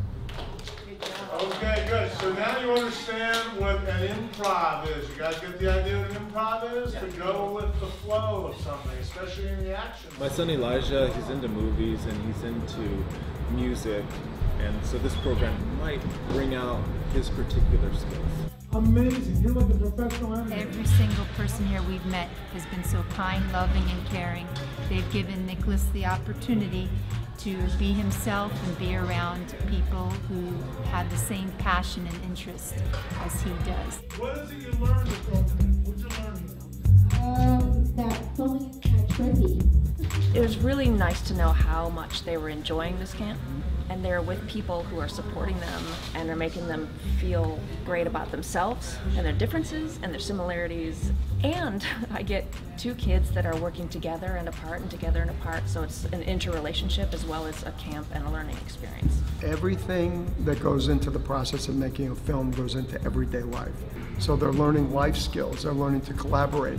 And when they collaborate, they come up with a product that everybody can see they're a part of something. They become a community, they become a family. When you make a film, you really become a family. Are we having fun at film camp? Yeah! There we are close to Hollywood. Yep. And Hollywood is always looking for young talent like this. Yep.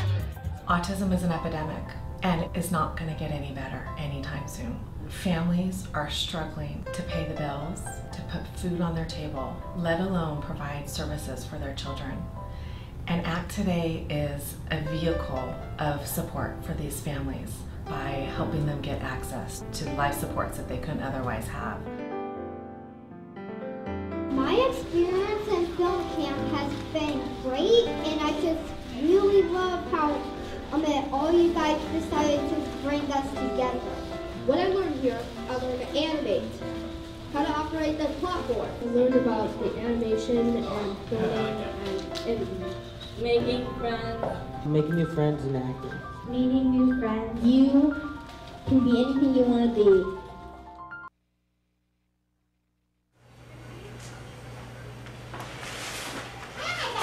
Just go like this. Can you see me? Puedes mirarme aquí? Okay. Hi, I'm Rebecca Ishida. Say hi, Ethan. Hi. I just feel like my son was diagnosed with autism in November 2004.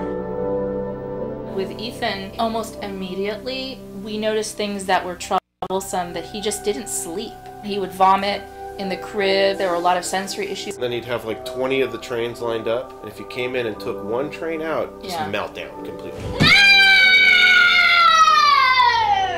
Guttural instinct is to think that there's nothing wrong. Who wants to look at their child and go, there's something wrong with that child? You don't. You always want to see the best in your child. Will my kid be able to go to school? Will he interact with his peers? Will he be able to have a healthy relationship? Will he get married? I really thought that autism was like a death sentence. A lot of hope was given to me through CARD. This was my third agency and the best agency we had. And there was no way in the world I was going to give up CARD because of the gains I saw Ethan was having. Yeah, you did it! And I remember when Doreen saw us for the evaluation, she says, but by the time he's 6, he will be covered. And that's exactly what happened. I'll fix that.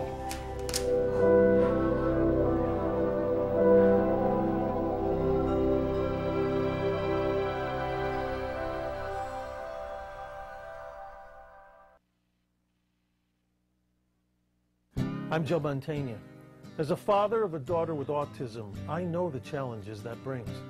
Military families impacted by autism wage a battle on two fronts. One for their country, and another for their children. I know your God knows we're in a battle zone. Well, I'm fighting the war back here, and I'm fighting it all alone.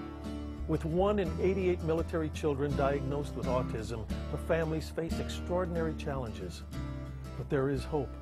With intensive treatment, the lives of children with autism and their families can be changed. You can make a difference. We've all been waiting for. Maybe tomorrow. To learn how you can help a military child with autism, go to acttodayformilitaryfamilies.org. Thank you. Maybe tomorrow.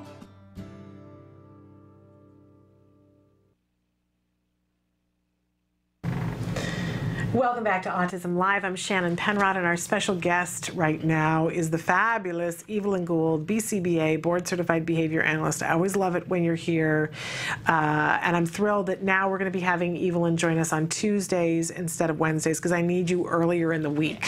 That's really what this is all about.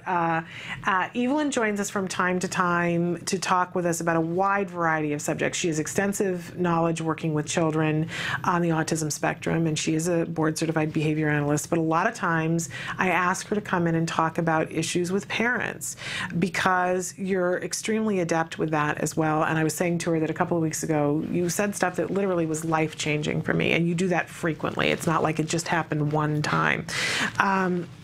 Excuse me, and I always love the way you look at things, that you don't ask us to poo-poo our feelings and put them to the side. You help us to deal with acceptance and being able to get things done with the things that are going on. Instead of, I feel like so much of the time as a parent of a child on the spectrum that people essentially, whether they were saying it directly or inadvertently, the context that I got was they were saying, suck it up, get over it.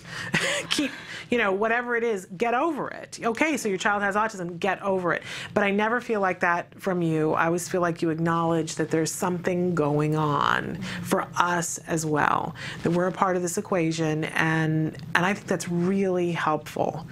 Yeah. I mean, I think that there's a lot of people out there, not just parents with children with autism, who have that suck it up thing being thrown at them, and if it was that easy, then there wouldn't be as many people in this world who were struggling. It right. makes no sense. Because really, if it was that simple, why would everyone not be doing it? Yeah. Yeah, it's just absolutely amazing. I remember years ago hearing some person who was very famous talking about depression, and that the people around them had said, well, just get up and wash your hair and you'll feel better. And that she was saying it's not that kind of a depression. It doesn't work that way. And I love, though, that you acknowledge that we're having feelings about what our child is going through, because I think that's a really important, I don't know if it's a first step, but it's an important step in the process, us acknowledging that we have feelings about it. And I mentioned to you yesterday, a parent had posed a question yesterday that really got me thinking. The question was about guilt at the core of it. And we had another parent who was on who was also talking about guilt, and it seems like it's a pretty pervasive thing. I think everybody has guilt, whether you have a child on the spectrum or not. Everybody has guilt over some things, and I think that every parent has guilt.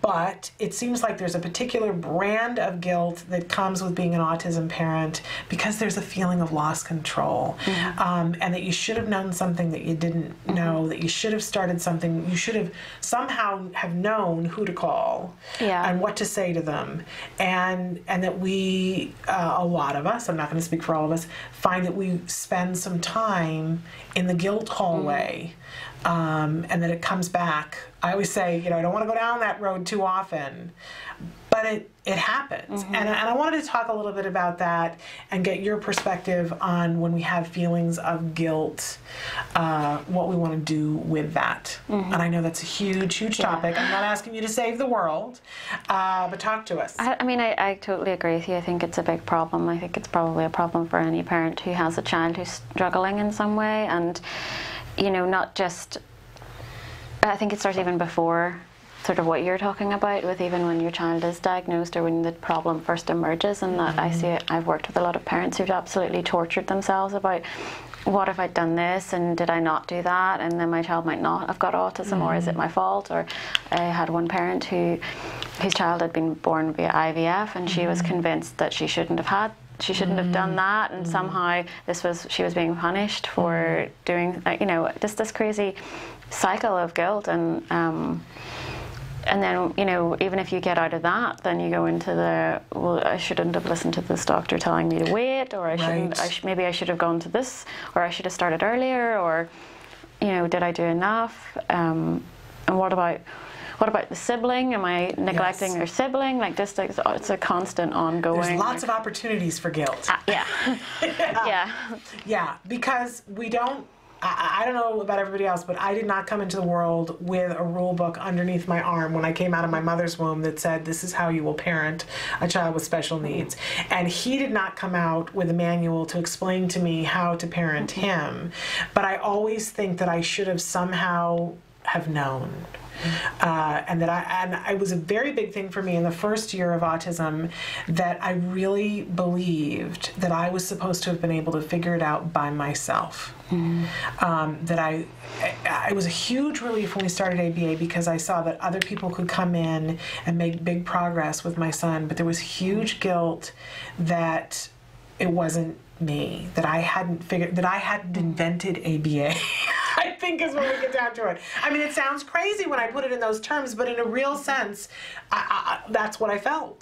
That I should have he's my child. I should have known that's what he needed. Well, the interesting thing I think probably about having a child is that you're in a position of always being a beginner, and I think firstly it can help acknowledge that feeling is just that no matter what you learn about your child and no matter what skills you acquire, when you're confronted with something else, you're going to feel like a complete beginner and not know what you're doing. And I mean, that type of feeling comes up even for me as a clinician when I'm dealing with a child I don't know, or a situation in the moment where a child's having a tantrum, and to an extent I feel like a beginner, and I'm kind of like, I don't know what I'm supposed to be doing.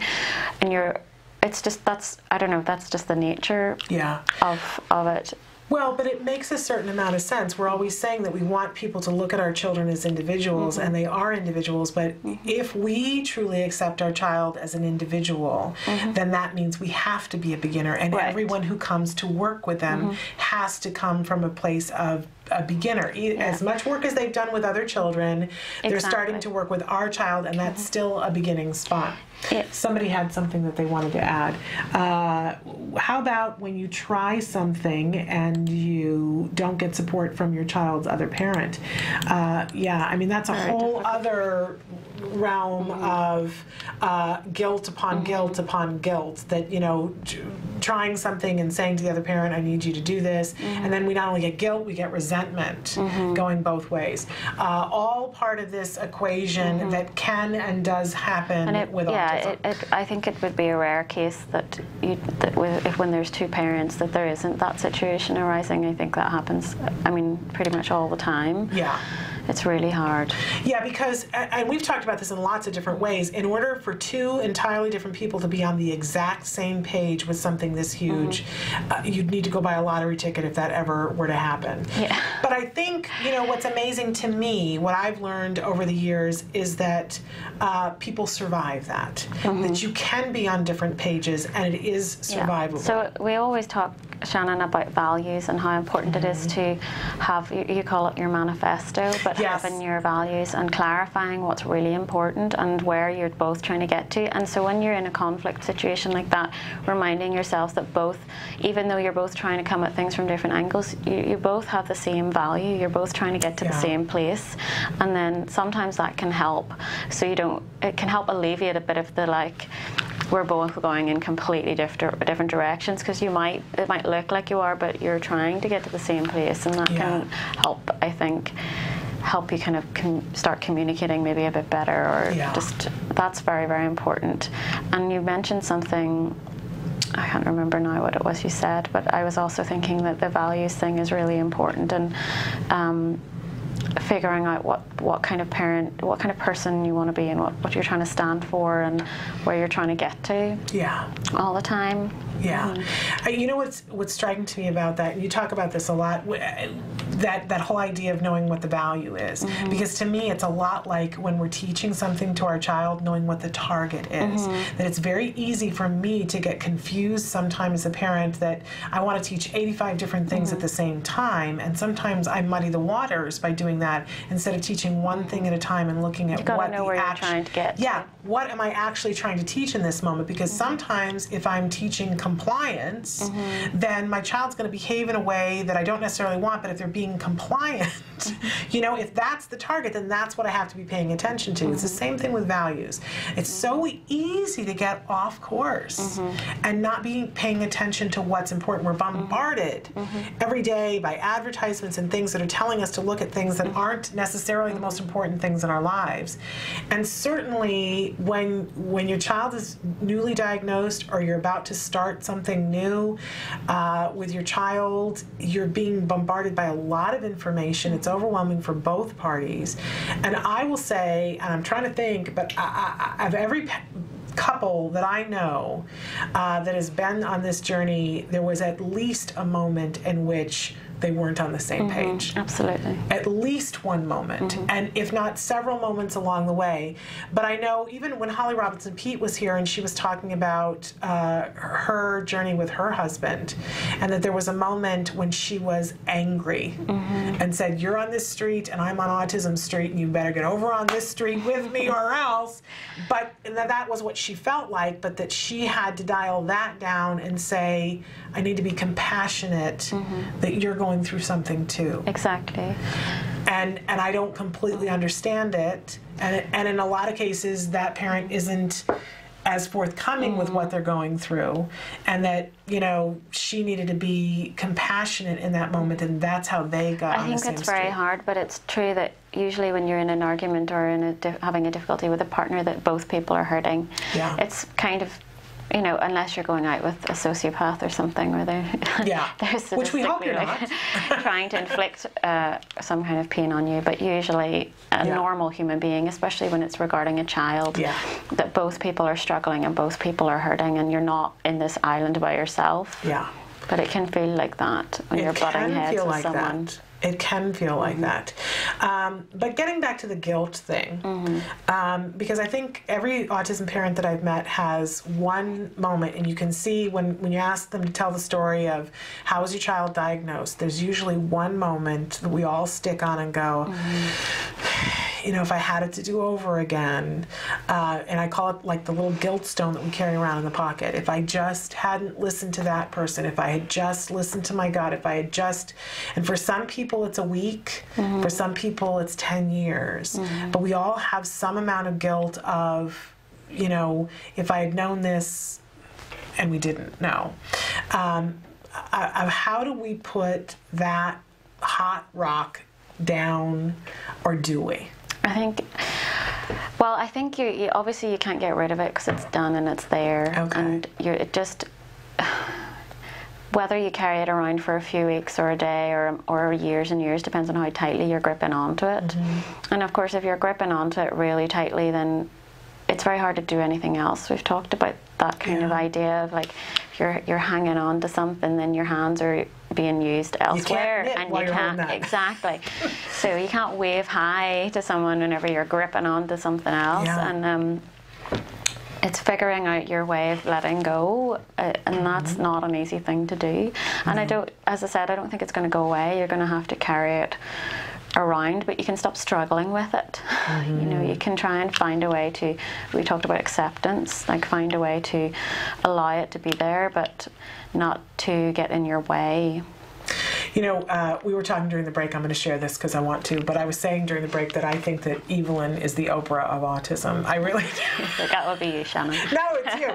And no, because you always make me feel better about things. And since we're talking about Oprah, one of the things I was thinking about last night and thinking about this discussion is that Oprah has always said that forgiveness is letting go of the idea that it ever could have been different. That that's what forgiveness is. Because as a child and as an adult, I would always hear, oh, this forgiveness. Well, forgive this person. And I never understood what that looked like, what it meant, how do you do forgiveness? But the idea of letting go of the idea that it ever could have been different, then that I can do. That's something for me to do. And I think I'm at the point, finally, where I have let go of the idea that it could have been different. I was who I was in the moment when I first saw symptoms in my child. I reacted according to who I was and what I knew.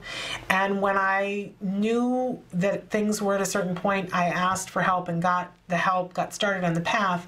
And I think I have finally let go of the idea that I could have done that differently and forgiven myself for the 6 months that my child could have gotten a diagnosis. Yeah, I mean, it doesn't matter what you call it, whether you call it forgiveness or acceptance, but I think it's this idea of loosening the grip on it and just letting it be. And I think for me, visualizing that in my mind, just visualizing the idea of like just loosening my grip on something and breathing and just letting it be there, and then suddenly you'll find that you can take a deep breath and actually be able to look elsewhere and look around at the rest of your life rather than just focusing on that one tiny black hole. Yeah. It doesn't seem tiny when you're only staring down the black hole. That's the thing. It can seem like all encompassing, and that's all there is. But in the reality is that when you start to let go of it, it kind of pales compared to the rest of everything else around it. Well, and honestly, it helps us to be in this moment, not that moment. Exactly, and you can't do anything when you're stuck in that. Yeah. And in the past, you can only take action right now. Yes. Well, and truthfully, joy only happens right now. We can't go back and feel joy, and we can't go forward and feel joy. Joy happens right now. And usually, I need to be reminded of this on a daily basis. What's happening right now is either good or okay. It's very rare that we can say to ourselves, what's happening right now? Yeah. If we have time to say what's happening right now, it's probably good. It's fine. Or it's fine. Or like fine. There's nothing catastrophic is going on right this moment, usually. Right. Because if, our topic this week is challenging behavior, and if your child is engaged in challenging behavior, you're probably not sitting and listening to this. Yes. You're in that moment. Absolutely. And to literally visualize loosening the grip. Not letting go. Just loosening your grip on it. The grip. I also love too, you talk about the idea of, the tunnel vision of looking down the tube and only seeing one thing, but if the tube were let go, we could see all kinds of things. And like that's kind of mindfulness-based stuff, is bringing yourself into the moment, and I find that I try to do that every now and again through the day, and it just involves like actually looking, because we don't look. We spend so much time in our minds kind of thinking about things. We don't even look around us at like these, I was looking at my strawberries this morning and thinking, oh, they're like a really pretty red color, and just trying to bring yourself into the moment, taking deep breaths, and then you, like you said, you can start to realize, okay, right this second, there's more than just this thing that I'm obsessing over and holding really tight. It's kind of, and we talk about the quicksand struggling thing, you get so caught up in struggling that you don't realize that there's somebody standing there trying to help you, and if you stop struggling, then you might be able to not sink further into the quicksand and allow someone to help you out. And I just realized too, guilt can't happen in the moment. Guilt is only a past thing. So if we're totally present, we can't be in the guilt. We're going to take, we're not going to take a short break. We're just going to keep on because we're right here towards the end. We had somebody who wrote in a comment because we were talking about challenging behavior. They said that they've got an interesting situation. I've got a husband and a daughter both on the spectrum. When they both have a meltdown together, especially out in public, I just don't want pity. I want empathy. I'm trying my best to control the situation. I'm just trying to scroll down to the and the hubby has Asperger's and the daughter is PDD-NOS. Unbelievably difficult situation. And first of all, I have to say, you are a remarkable person. And the fact that in that moment, the fact that you can be talking to us about saying both of my people that I care about the most can be having a meltdown in the same situation, and what I want in that situation is empathy, not pity. First of all, I want to hug you. I want to know you, because I think I'd be looking to crawl under the floor. So the fact that what you're wanting in that situation is empathy is pretty incredible. It's hard though, because we can't be controlling what other people think. No, unfortunately we can't. We can only take action ourselves, and we only have control over our own stuff. And we can't. And a lot of people just don't have the understanding, or they don't know what's going on. I mean, I think I'm sure every parent like yourself has experienced plenty of times when you've been with your child and people are very judgmental. Unfortunately, it's kind of the nature of humans to be judgmental. And they make a decision in the very moment about what's going on. Although I will say, one of the things that I'm coming to over the years is that the idea of other people's opinions of me is none of my business. Because I can think that I know, and people react in a situation, and I was telling a story earlier where I went to a restaurant with Jem right before we got diagnosed, and 2 people got up and left the table and said they didn't want to be by us. And I was devastated. And then 2 more people came, and before they got up said, you're just not enjoying your child enough. Right? I left in tears thinking, I just can't get it right. And none of the, I don't know who these people were. I don't really care about their opinion about me, but on that day, I certainly did.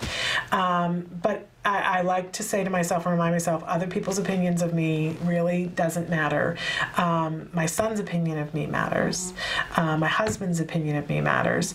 And my opinion of myself, honestly, yeah, I think self-compassion and being able and making sure that you're giving yourself what you need is just the most important part.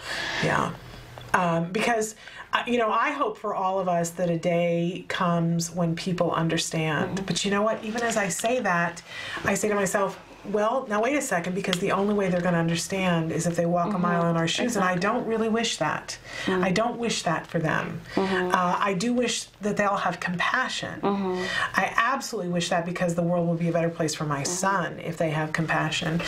But I suspect that the only way that we're going to teach them to have compassion is if I have compassion for them, which I don't always have in the moment. In the moment, sometimes I want to yell at people and go, stop behaving like a buffoon. You are not helping. Sometimes I find it helpful when people are behaving in ways that I don't particularly like, to remember that they're behaving the way they should be under their own circumstances. And for some reason that makes me kind of be able to move myself outside of it and like look at it a little more objectively, kind of, That's like, well, say you have a difficult teacher or something, and that teacher is just behaving according to how they should for their circumstances. That doesn't mean it's the most ideal behavior or they're being most appropriate or whatever, but they're behaving in a way that is how they should be for where they're at. The same as way I would want someone to look at my kid who's having a meltdown to be like, well, that kid is just behaving the way they should for this moment, and that we can change it. Right. It's compassion, though. Yeah. That's compassionate. And I think when we can, it's important. There are some days and some times when we don't have the compassion button on full drive. No. But if we can't always, then we can't expect that everybody else always can either. So maybe it's a leveling of the expectations. And that's why I think that it's most important to work on being compassionate to yourself, because you are always around yourself no matter what. True. You can't get away from yourself as much as we'd like to, and I fall out with myself often enough, but I'm stuck with myself, so I need to work on forgiving myself and being compassionate towards myself, and because I'm always going to be there.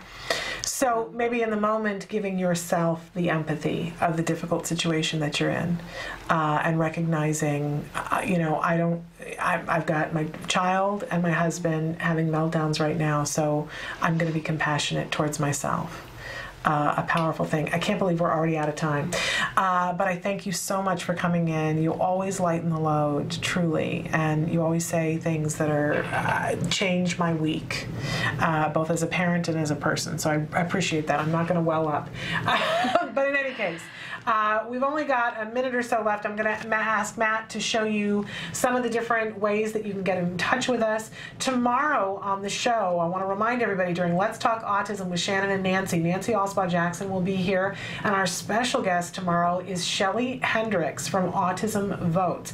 We're really going to be talking about what's happening in the United States tomorrow in terms of the election, and where autism is being spoken about, how it's being spoken about, and what you can do to encourage your legislators, your politicians to speak out about what they feel needs to happen with autism. It's a really important time for autism and for our nation, and she's going to give us some really quick, easy things that we can do that won't take up our time, that will help us to get autism talked about in this important election. So that will be tomorrow during the 11 o'clock hour, but we will be back tomorrow at 9 a.m. bright and early. Not 9 a.m. Why am I saying that? 10 a.m. It's new schedule, 10 a.m. tomorrow, with more things to talk about with you. I hope you'll keep the conversation going until then. We thank you, Evelyn, for being with us, and we'll look forward to seeing you next week again as well. If you have questions for Evelyn, you can send them in all week long, and we'll ask them of her when she's here now on Tuesdays. So I'll see you tomorrow. Until then, give your kiddos a hug from me. Bye-bye for now.